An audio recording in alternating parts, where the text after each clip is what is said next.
The terrifying intelligence of people who choose to be alone. Schopenhauer. There's a certain type of intelligence that doesn't scream. It withdraws. It doesn't crave noise. It seeks silence. These are the people who choose solitude, not because they're antisocial, but because the world around them is often too shallow, too loud, and too fast. They aren't escaping, they're refining. While others fill their time with empty noise, these people quietly observe. They study, they reflect, and in that stillness, something rare is born. Depth. Their thoughts are layered. Their minds, like deep wells, not flashy, but full of clarity. They don't talk to impress. They speak to reveal what matters. And when they're silent, they're not bored. They're building. Most people fear being alone, but these individuals, they understand that solitude is where the real transformation begins. They don't need constant connection to feel whole. In fact, they've realized that too much of it fragments them. In their isolation, they aren't losing themselves, they're finding themselves, reading, thinking, rebuilding. They aren't numbing, they're sharpening, and this is what makes their intelligence so terrifying. Because they aren't distracted by the world's chaos. They move with intention, not impulse. And while others react to life, they design theirs in silence. That kind of power doesn't need permission. It just becomes undeniable. You'll notice something different about them. They don't rush. Their pace is measured, their gaze is steady. It's not arrogance, it's clarity. While the world teaches urgency, they've learned precision. They don't move unless it's towards something real. And when they speak, it's not often, but it's sharp, precise, almost surgical. They've been quiet long enough to see through people, to detect fake smiles, to hear the lies people tell in their tone, not just their words. And that's what unsettles others. These people see too much. They've trained their minds in silence, and now they wield it like a weapon. Their intelligence isn't academic, it's existential. They've wrestled with meaning, with mortality, with the dark corners of their own mind. They've sat with questions most avoid. And in doing so, they've built a foundation others can't shake. So, when chaos hits, they don't crumble, they recalibrate. Their solitude has become a sanctuary, not a hiding place, but a command center. They see 10 steps ahead, not because they're guessing, but because they've seen the pattern. They've watched it from the outside. And now, they walk through the world like it's a game, not because it's easy, but because they've already mastered the rules. You'll notice they don't argue much. They don't waste time trying to change anyone's mind. Why?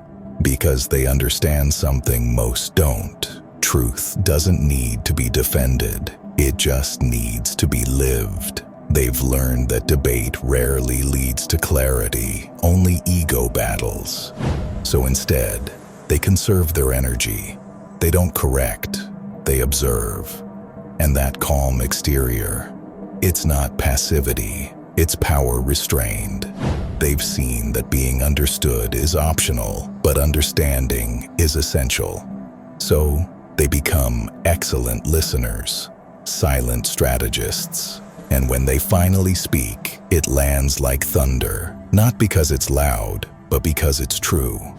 Alone doesn't mean empty, it means aligned. These people have replaced noise with nuance, distraction with direction. While others scroll endlessly, they study. While others chase applause, they chase mastery. And over time, their solitude becomes their sharpest tool. They don't need to be seen to feel real. They don't need a crowd to feel valid. Their sense of self is rooted, not floating. That's what makes them dangerous. Because you can't guilt trip them, can't tempt them, can't manipulate them. They've seen every trick, and now they've built immunity. This is not loneliness, it's self-possession, and that's the rarest kind of intelligence there is. When they enter a room, they don't seek to dominate, but their presence still shifts the energy. It's the quiet confidence, the unspoken clarity. They don't need to posture, don't need to speak first. Their power doesn't come from convincing, it comes from knowing. They can sit with silence because they've befriended it. They can walk away without a word, and it still leaves an impact. You won't find them in drama, you'll find them in depth. While others play roles, they study the stage. While others chase spotlight, they control the script. That's why they're unpredictable, and unpredictability is the most powerful weapon of all. This is the final paradox. The one who chooses solitude ends up the most connected, not to people, but to truth. While the world drowns in noise, they rise in stillness. While the crowd reacts, they respond. They aren't faster, they're clearer. They aren't louder, they're deeper.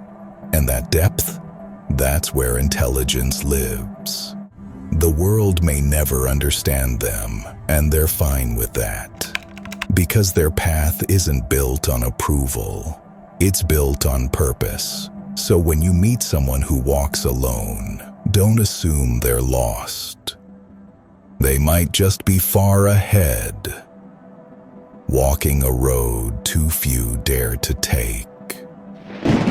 In solitude, their sight sharpens. Distance gives them perspective. Where others drown in noise, they recognize patterns. What seems random to many becomes clear to them. It's not magic, it's discipline.